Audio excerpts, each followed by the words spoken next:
Public Schools. I'm joined here this morning by two of our board members, our board chair, Gary Hollins, director, Patty Sullivan, as well as members of our team here at PPS. As we begin this morning, I want to make sure and center us on the most important aspect of our work, and that's our children. The core mission of any school system is to educate its children and its youth, to make sure that our students have an excellent school experience every single day. We know that the work of teaching and learning is only possible because of our incredibly talented professional educators and support staff. I recognize the undeniable fact that our educators' work has shifted and changed.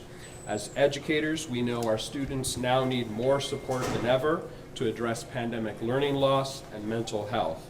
And pro-social interactions with trusted and adults and peers is important. These needs have required us to shift how we educate and serve our students. As a district, 90% of our dollars are being invested and spent in our schools. We continue to use all of our resources, from the federal COVID relief to the Student Success Act, to provide more services like tutoring, summer school, counselors, social workers, reading specialists, and so much more. And as state assessments indicated a few weeks ago, we're one of the few districts in Oregon where students are beginning to show signs of recovery. And we still have more work to do there. But the reality is, to sustain these investments, we need real investment from the state. Since 2020, PPS's revenue has increased by 9%, but against 18% of inflation. This funding has not kept pace with the needs of our students, nor our educators, nor does it invest in K-12 schools at the level recommended by the state's own quality educational model. Let's sit with that for a moment. The state of Oregon is not funding what they themselves have identified as a quality education for Oregon students. And here we are at the district level wanting to pay our educators a quality education salary and give our students a quality educational experience, but without a quality education level of funding. Despite this, we strive to offer a compensation that attracts and retains talent. This is a basic principle of a strong organization, private or public. We want people to work for us. But unlike a private organization, we don't have record profits we can tap into. And I also want to dwell on this point because some folks are inclined to compare this strike to the auto workers or the screenwriters and actors. Folks, we're not funded in the same way. No one gets multi-million-dollar stock options from a school district. There's no record profits. All we have is inadequate funding from the state while working to produce improved outcomes and opportunities for our students. It is within this context and these constraints that we have worked for over 10 months to be responsive to the expressed concerns of our teachers. But we're not prepared to accept $370 million of more new spending and the hundreds of millions of dollars in cuts it would require. Those cuts are less employees potentially. Those cuts would mean higher class sizes potentially. Those cuts could mean reduced services to our students. We have an obligation to operate a fiscally responsible organization. And the union's proposal, which remains largely unchanged after 10 months of negotiations, is not fiscally responsible. It's challenging to hear the union call for increased student supports while standing in an uncompromising fashion on a package that would require cuts to the very supports that we have already put in place and made deep investments in. It's challenging to hear the union call for lower class sizes while continuing to advance a compensation package that would require us to cut teachers, thus making it impossible to meet class size mandates that they propose. As the Oregonian's Julia Silverman reported just this morning, independent economists agree that their proposal will require the equivalent of at least 288 teachers from schools. We're eager to work with our educators to find a solution within our fixed revenue and our operational limitations, but we're unable to meet core demands.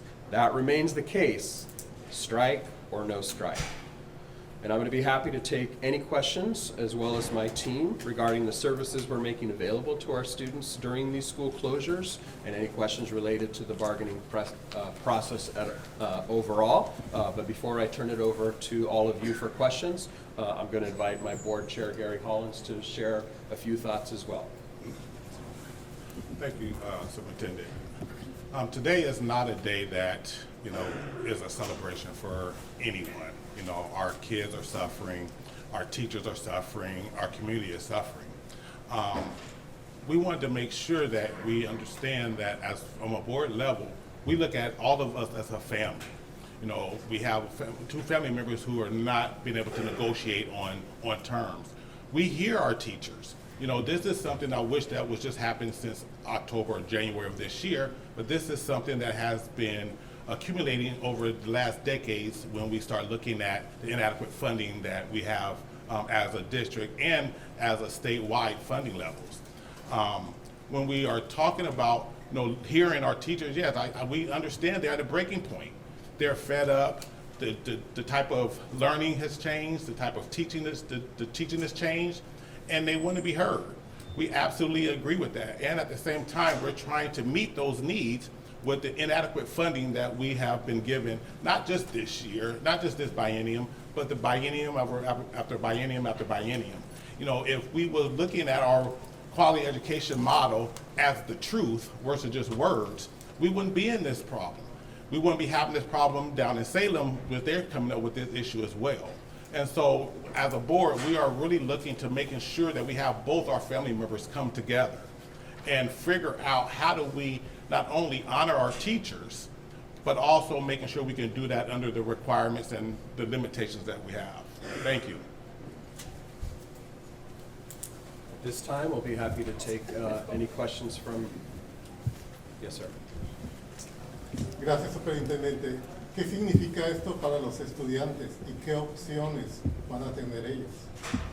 Podemos hablar un poco sobre cómo vamos a tratar de apoyar a nuestros alumnos mientras las clases están canceladas, pero más que nada el mensaje que yo quiero dar hoy es que nosotros no vamos a poner en peligro los recursos necesarios para que ellos puedan seguir teniendo la experiencia de calidad que nosotros todos esperamos mientras están en la escuela. So I appreciate the question, how are we thinking about our children at this time? I think you heard me say earlier, our concern is always the well-being of our children, first and foremost. I couldn't sleep last night. I want to make sure that they're safe and supervised, that they're cared for today, that they have a means of receiving some nutrition. And we're going to do everything we can to try to support some learning while they're at home.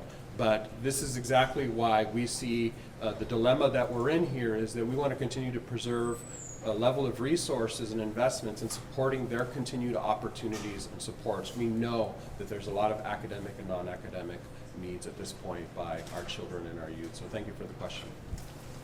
Superintendent, you're putting, I guess, the pressure on the governor, lawmakers to come up with more money. At this point, the governor says can't do it because if we do it for you, we have to do it for everybody else, and we're not going to touch the kicker. What's your response? Yeah. Well, I like what you said there at the end. Portland Public is Oregon's largest school district. It is one of the first out of the gate with a major labor bargaining process. There are about 70 other districts just behind us that are going to begin to enter their bargaining processes. I know from talking with my colleagues, they're not as well positioned as we are. And you're right. We wouldn't be in this predicament had the legislative session gone differently this last time around. So we have to make do with the means that we have under our control. We're going to take every measure, find every efficiency. We're certainly going to do our share here centrally. To do our part, we could cut half the people in this building, which, mind you, help to coordinate a lot of services and programming out in our school campuses. But that would simply be insufficient. This central office is 5% of our overall budget. If we found $20 million, that doesn't come close to the $220 million gap that we're facing. Most of our resources go into people who serve at schools.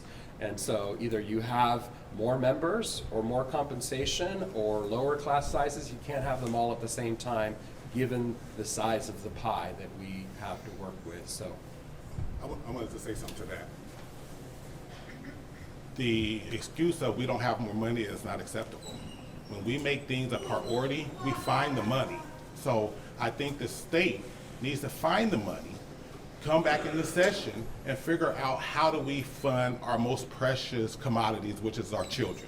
Not having the money, or we're not having it right now, is never an excuse. When you have a priority for stuff, you find the money. Find the money. Yes, Superintendent, CBS News.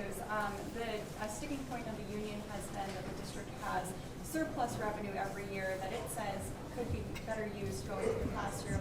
Can you explain, is there surplus revenue, and if so, what is it being used for? There is.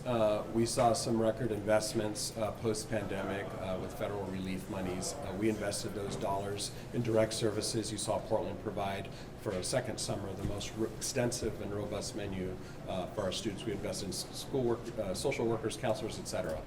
We have built up responsibly a $105 million fund balance.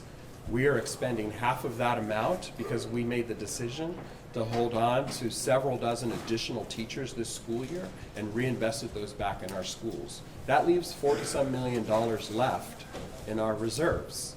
We have to maintain, and we've made a decision to maintain a 5% level of reserve.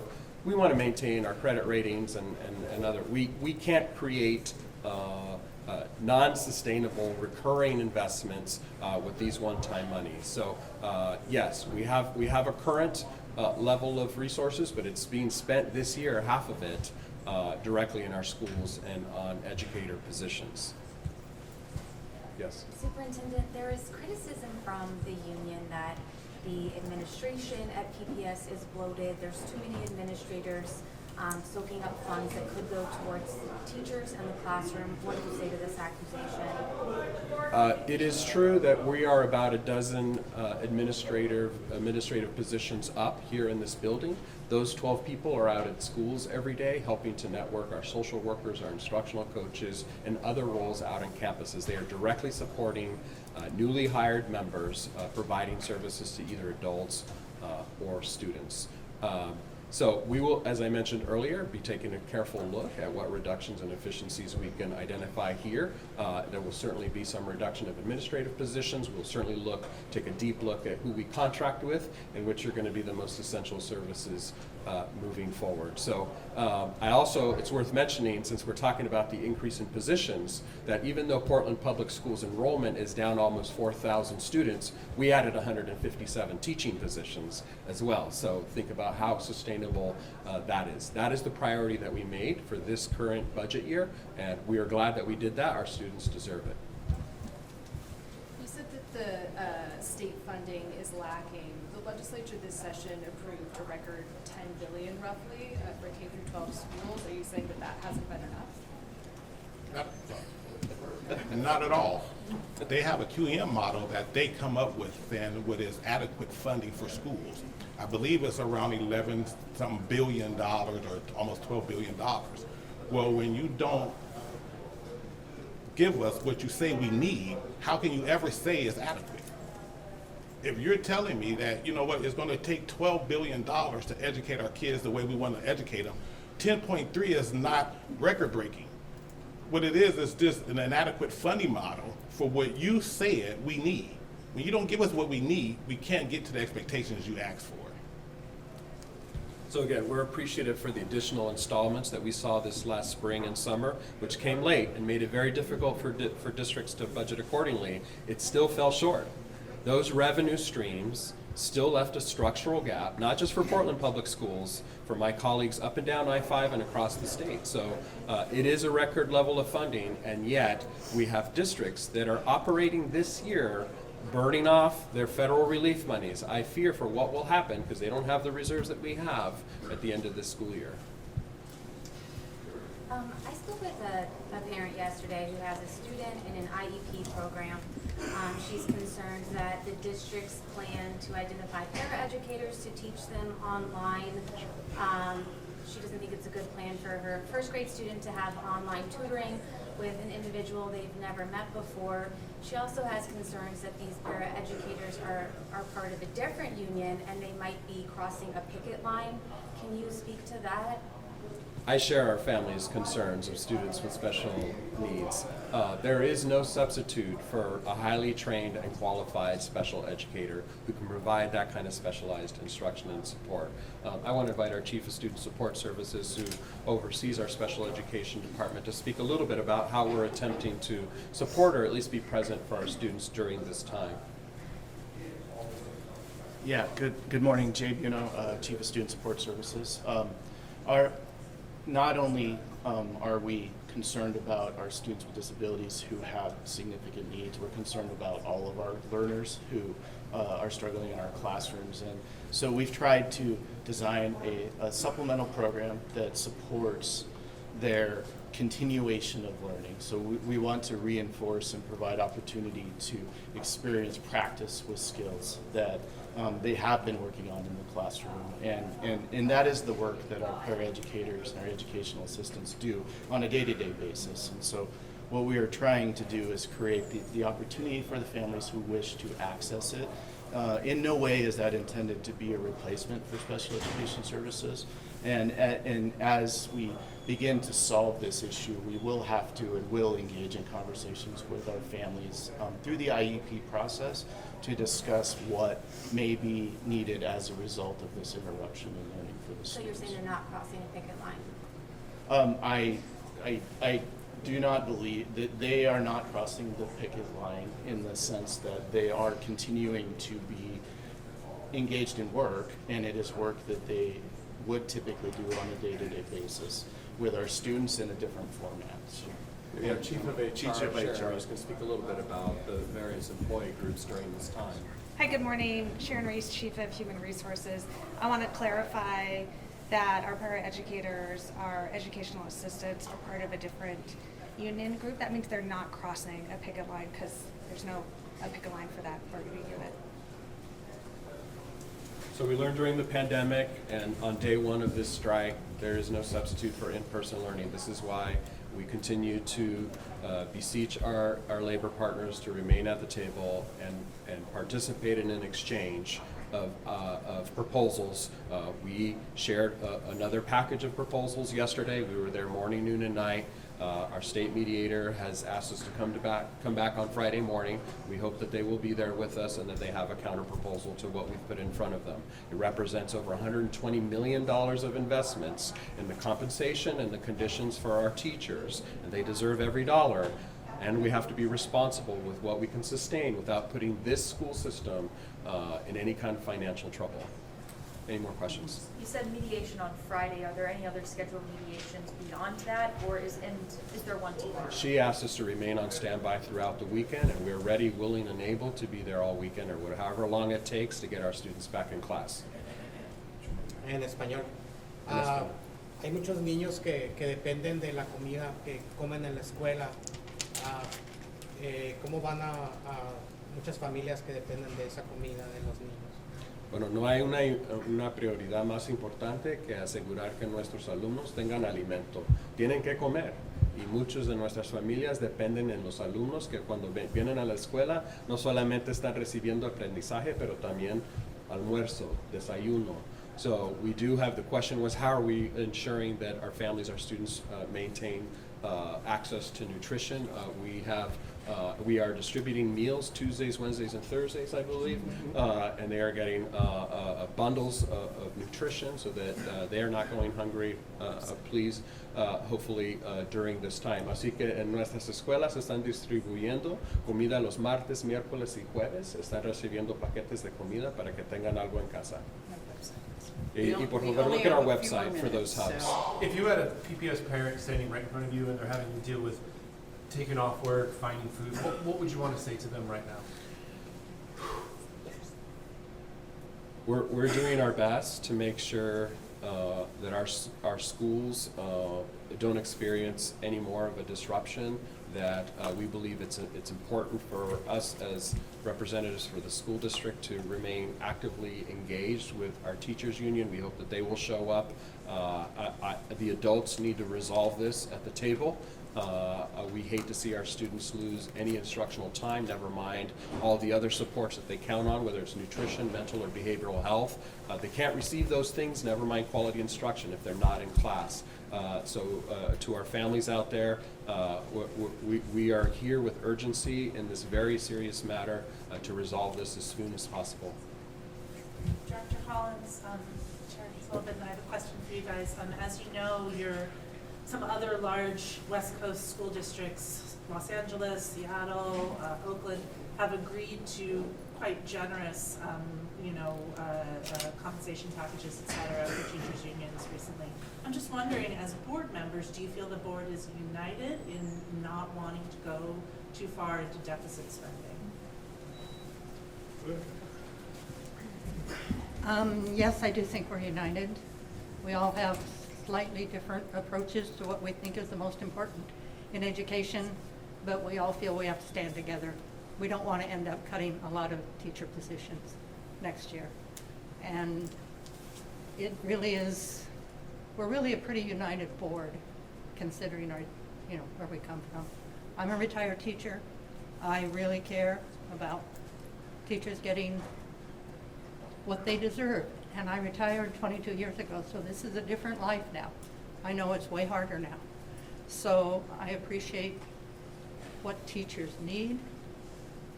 I also appreciate what the district needs, and I think we have to find that balance. Thank you. That's all we have time for. I just want to say before we depart, we're going to make sure to maintain our families in the loop. We will continue to send messages and communications through various formats. We want to make sure that they're updated, that they're aware. We know that they're having to make plans. This is a major inconvenience for our families, our economy of our city. And I do need to mention an appreciation. I want to thank Governor Tina Kotek. She took the time personally to reach out to me, to reach out to PAT leadership. We welcome anyone who can help move this conversation along. Thank you. Un mensaje para. Excuse me. Hello.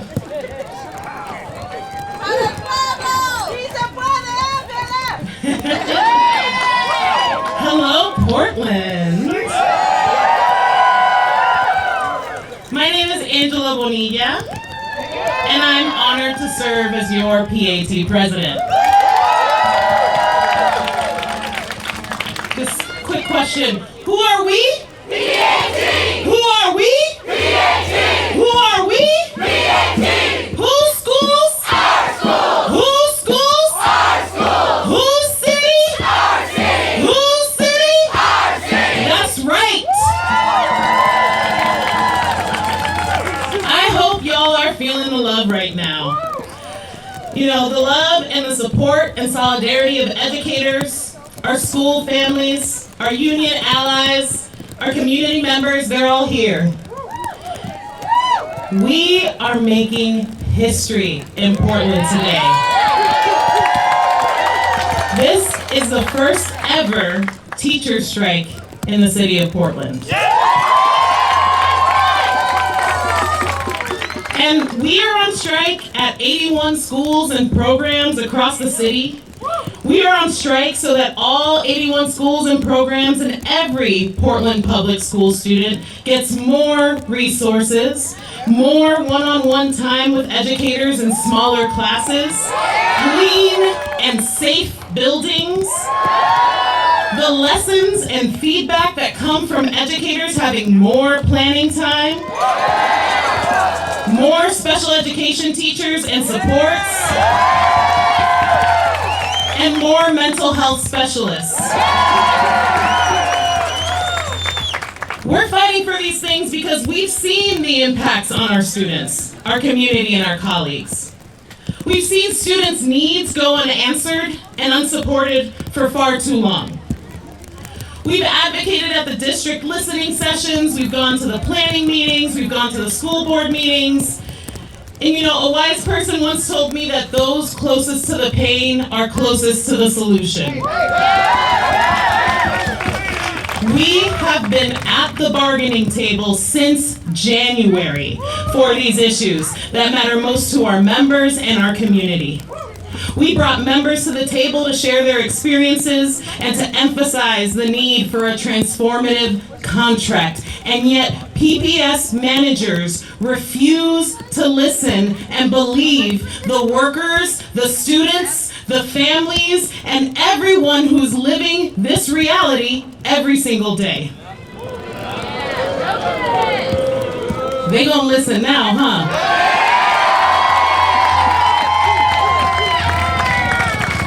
We are sending a powerful message to PPS, to the city of Portland, to the state, that Portland communities won't settle for less than great public schools for all.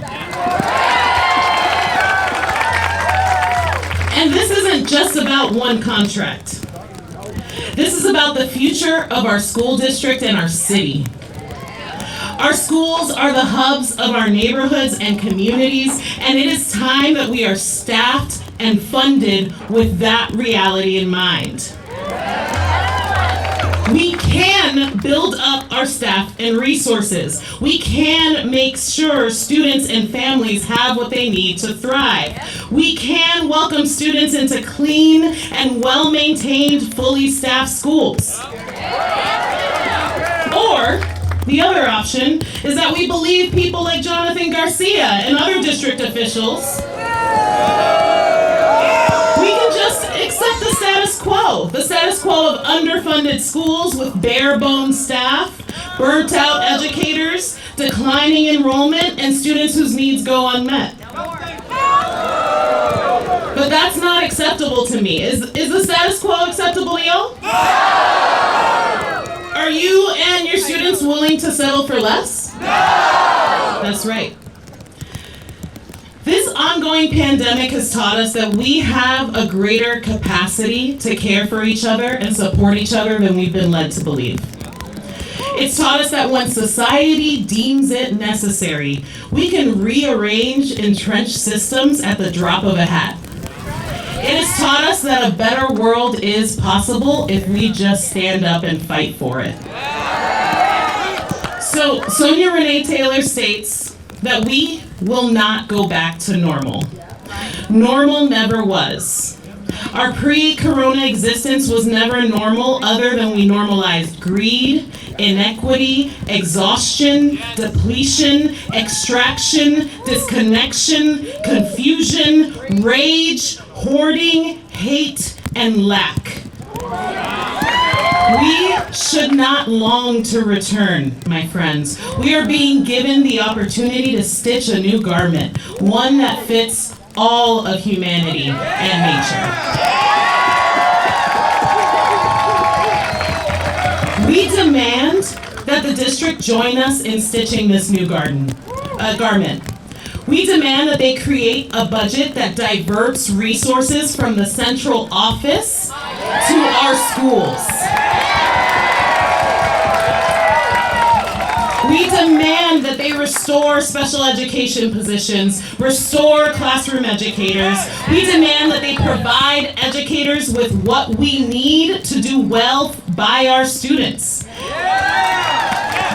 We demand that they believe the educators they employ when we tell them that they need to give our kids the schools that they deserve.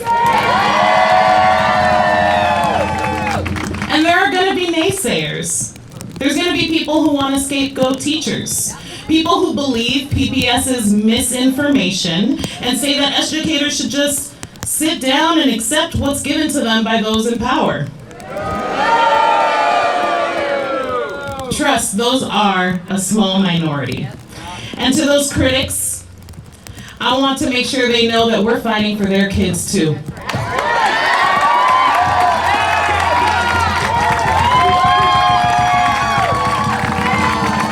To those critics, I say you might not believe in us, but we believe in you, right?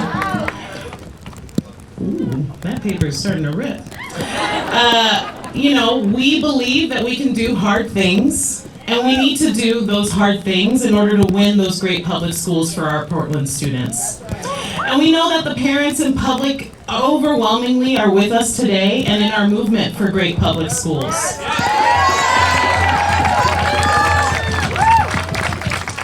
So I'm going to end with what I usually end my work day, my student day with students. So I want y'all to turn to someone. And I want you to tell them, in case no one told you today, you're awesome and I love you.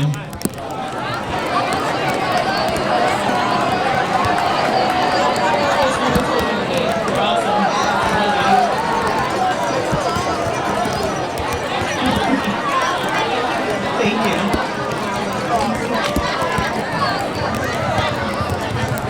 And I want y'all to remember, we stay together, we stay tight, and that is how we're going to win this righteous fight. Thank you for your fight. Thank you for your service. Thank you for coming out and fighting for these schools because our kids demand them and they deserve them. Thank you.